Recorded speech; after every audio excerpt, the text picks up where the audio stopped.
Oke, assalamualaikum wargi Jabar semuanya. Bertemu lagi dengan saya dan kali ini kita berada di bulan suci Ramadan, ya bulan yang sangat luar biasa, bulan yang sangat agung, bulan yang dinanti-nantikan oleh umat Islam.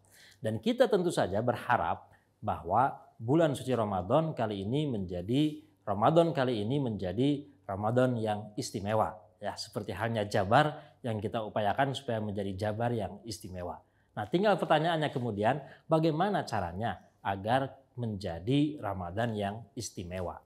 Maka sesungguhnya kalau kita lihat suatu ibadah, kan di bulan Ramadan itu kita beribadah.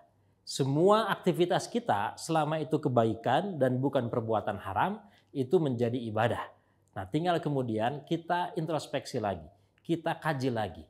Suatu ibadah sebetulnya kalau ingin dinilai sebagai ibadah yang sempurna, maka itu harus memenuhi setidaknya 3 unsur. Unsurnya apa saja? Unsur yang pertama adalah unsur ruhul ibadah. Ruhnya ibadah. Artinya apa? Spiritnya, niatnya. Kenapa kita melakukan itu? Kenapa kita melakukan saum? Karena Allah niatnya. Ruhnya harus karena Allah. Spiritnya karena Allah. Bukan karena yang lain. Kenapa kita saum? Karena Allah. Karena nggak masuk logika, buat apa kita saum dari subuh sampai maghrib? Buat apa kita nahan lapar, nahan haus? Kan sebetulnya bisa mengurangi energi kita. Tapi kenapa kita lakukan itu? Bukan karena ingin sehat, bukan karena ingin dipuji oleh tetangga, bukan karena malu oleh orang lain. Tetapi kemudian karena Allah, semata-mata karena Allah. Pastikan kalau ingin dinilai ibadah yang sempurna, semua aktivitas kita, ibadah kita itu karena Allah, bukan karena yang lain. Bukan karena urusan duniawi. Walaupun ada kelebihan misalkan. Yang saum biasanya lebih sehat. Yang sahur lebih sehat dan sebagainya. Itu bonus saja. Tetapi bukan tujuan utama. Karena spiritnya ibadah kita karena Allah. Bukan karena yang lain. Itu yang pertama, unsur yang pertama. Unsur yang kedua adalah suratul ibadah. Surah itu apa? Bentuknya ibadah. Kaifiatnya, tata caranya. Maka kita harus kaji dan lihat. Tata cara ibadah yang benar itu seperti apa?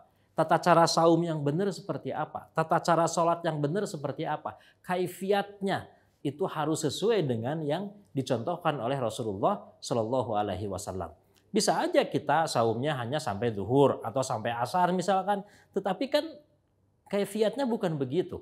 Saum Ramadan itu dan semua saum di dalam Islam itu adalah dari sejak terbit fajar sampai terbenam matahari. Aturannya sudah jelas, tinggal kita ikuti. Dan inilah unsur yang kedua, kaifiatnya, tata caranya harus benar.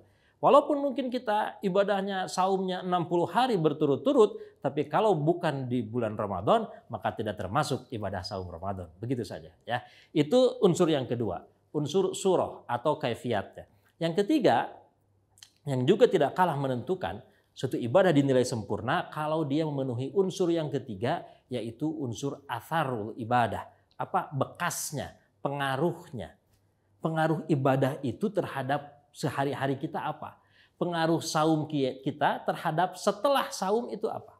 Kan kalau misalkan sholat sudah jelas tuh. Inna sholata tanha anil fahsya'i wal munkar. Sungguhnya sholat itu mencegah dari perbuatan keji dan munkar. Jadi kalau setelah sholat dia masih goreng adat, ya, kalau setelah sholat dia masih emosional, temperamental, ya, suka mengeluarkan kata-kata kotor, kata-kata kasar, maka sholatnya tidak sempurna. Kenapa? Karena unsur yang ketiga, unsur atharnya tidak terpenuhi.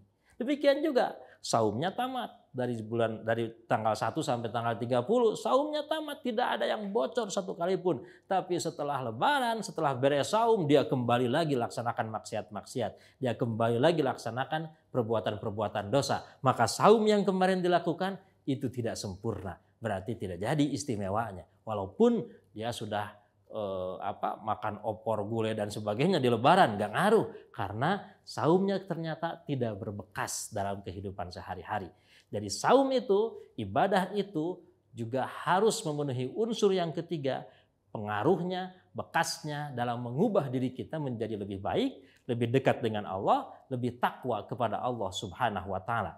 Kalau ketiga unsur ini dipenuhi, ruhnya dipenuhi, surahnya atau bentuknya dipenuhi, dan atharnya atau pengaruhnya dipenuhi, maka kemudian insya Allah itu jadi ibadah yang sempurna, ibadah yang istimewa yang menyebabkan kemudian kita semua yang melakukannya bukan hanya bersiap menyambut pahala di akhirat nanti, tetapi juga bisa mendapatkan kebahagiaan di dunia ini. Insya Allah.